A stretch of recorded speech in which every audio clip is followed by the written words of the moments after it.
Alright, ladies and gents, what's up? It is the Asian Robot on another video. Yes, my accent is fixed. Okay, first thing I'm going to say is that this is the Easy Hammer 2.0, which I owed you guys, so you guys will be getting this now. I'm going to go through this real quickly. So, let's get this done. Oh, sorry, I was supposed to remove my overlay. I am stupid, but that's okay. My whole stream is seeing this live. Anyway, the Easy Hammer 2.0 is really easy to work with. Chart Crusher from the Charog. Knockout King cell. You can replace this with Overpower, all right? But I like Knockout King because it just helps you knock them out really fast.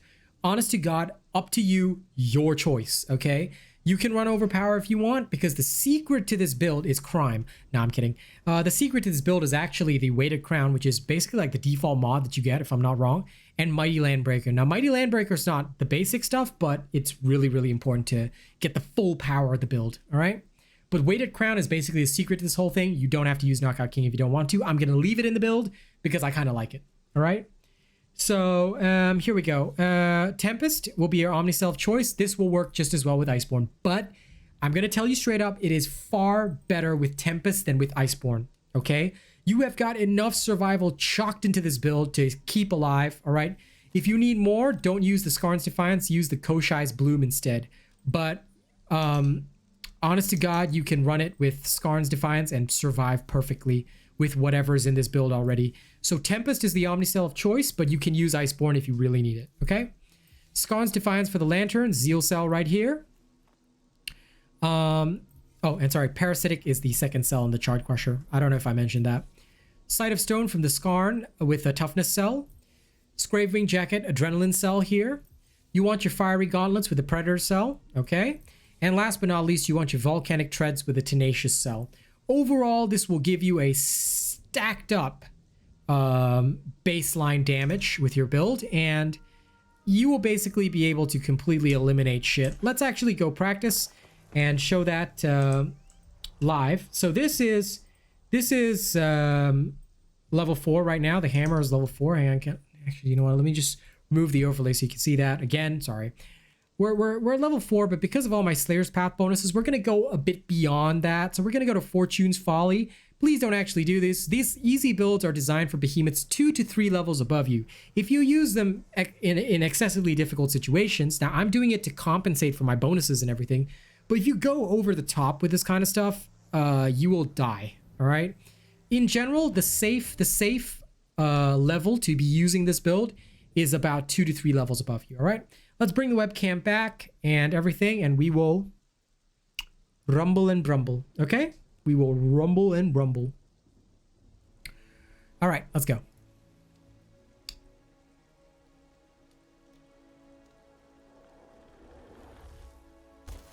My chat is saying robot builds are the best. Hey, Frosty Lone Wolf, good to see you. And Brad says Iceborne is for nerds. It might well be, all right, but I like it. Okay, so with this build, you don't really have to worry too much about taking hits. There's nothing like, you don't really rely on Predator in this build. It's just an extra that you get on top, like a little cherry on top. But we'll go fight a creature that's, okay, we'll fight the Karabac first. It's about 5 levels higher than us. Then we'll go to the Scrave, which is far, far higher than us. And I'll show you the difference. Now, if you fight something that is about 2 to 3 levels higher, this is how it's going to feel, okay? Now, the Karabac is obviously 5 levels higher, but again, I've got Slayer Path bonuses, which some of you may not have. The Weighted Crown is really, really fantastic here because it really allows you to do maximum stagger damage, which is absolutely stunning, whether you're hitting the head or not. Okay, in case you didn't know, the head has double stagger damage. The rest of the body gets half. Okay, this is how the game works. It's literally a game mechanic, so... And all you need to do is dodge around, and you've basically triggered not only the Omnicell Tempest, but you're also going to get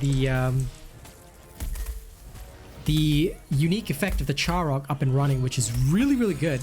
And again, it's what I really, really love about this. All right, you can dish out so much damage just by whacking away. All right, and the 10% increased attack speed from Tempest, major help.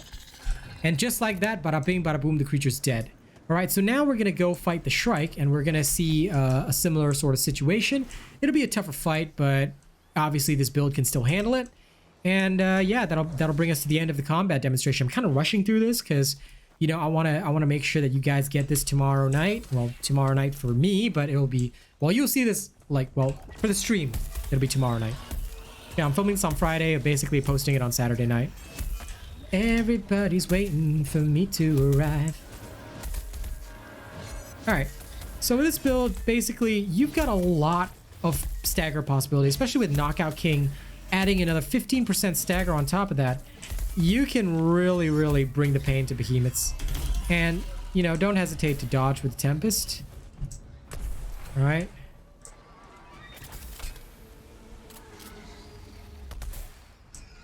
There we go. I like to use that to knock them down. And, you know, as I spend stamina while running around, I am, you know, also gaining damage with adrenaline.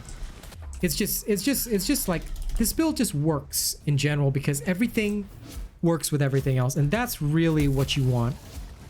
Oh my god, did you have to move so imperfectly? There we go. So although this fight is taking longer and I'm not exactly playing at like maximum skill level here, like we are seriously dishing it out. And you can just see that it is that easy. You can use your Tempest for additional damage and part breaking. And basically with all that shocked into this build, you're gonna rip and tear until it's done. Alright, but just don't forget the Mighty Landbreaker buff. That's majorly key to this whole thing, alright? That's one of the major keys to this whole thing. And you want to make sure that you always go in hand. This is why, like, because it's so easy to stagger, Overpower can be an excellent replacement for Knockout King. If you find that you're staggering very often, use Overpower instead. All right, and that brings us to the end of the build. Here's another quick explanation. And again, I'm sorry that the thank you scenes for our channel members aren't up yet. They will be up and ready very soon. But here's one last go through of the build and how it all works. So you guys have seen us tear things up. You know, Adrenaline will give you more damage for missing stamina, which syncs together with Endurance and also syncs with the Charog UE. You've got Tenacious that syncs with Toughness, so you've got a lot of hit points. You may as well make use of them. The hit points are there to keep you alive. Parasitic gives you the lifesteal that you need. Skarn's Lantern prevents you from taking too much damage with the shield. All right. You've got Aether Hunter, which comes with the Charog UE, so if it gets Aether charged, more damage for you. Knockout King boosts your stagger damage. Now you can replace that with Overpower for even more damage when it's knocked down. Predator, as long as you don't take damage, you know, you dish out an extra 14%, which is awesome. And Zeal just makes sure that your Lantern shield is stronger and it does more damage. All right. So I hope you all enjoy this build. Don't forget to like, share, and subscribe. Okay, if you want more of my content, make sure you're following me on Twitch, social media, and everything, because that's where I'll be posting throughout the day, all that kind of stuff. We're also coming back to Twitch very soon. And Miss Eve, you can definitely get a thank you for being a pain in the ass. Thank you to Bravo as well for the lovely donations today. And I'll see you guys on the next video, okay? Stay sexy.